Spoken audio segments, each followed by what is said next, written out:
improve your language skills by reading storybooks. That is why we have Wangare The Storyteller every week with a different storybook from Textbook Center.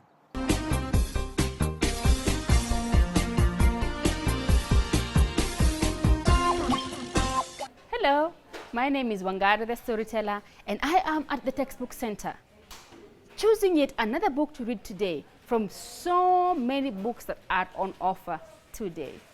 Well, before today's story, I have a question for you. Do you ever get angry? What makes you angry?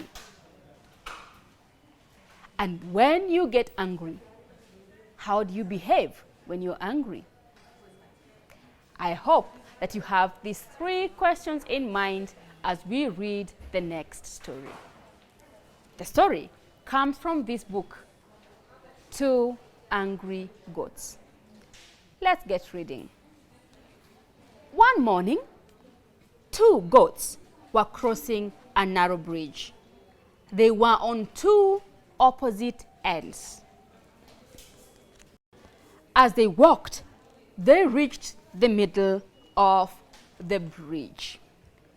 Each goat has walked and come to the middle. "Back off, I'll cross first," said the first goat angrily.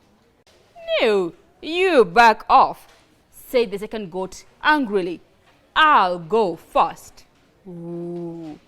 2 very angry goats together.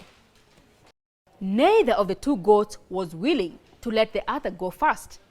They grew angrier and angrier and angrier. And finally, both of them stepped back and ran towards each other with dreadful force. They locked their horns and they began struggling and struggling and struggling. And soon they lost balance and pew, pew, fell off the bridge.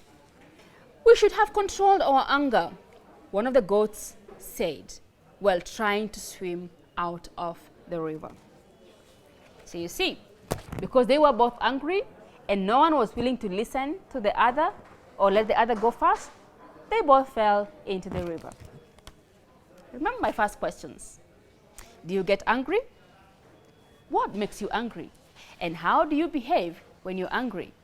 I really hope that you learn not to behave like the 2 goats who, when they were angry, they did not think. So when you're angry, think about what you want to do next, because you might just make the situation worse. Well, that is why I love books. They're not just fun to read, but we also learn so many different things from the books. I hope you have learned something, because I definitely have. The next time I get angry, I will think. Cheers!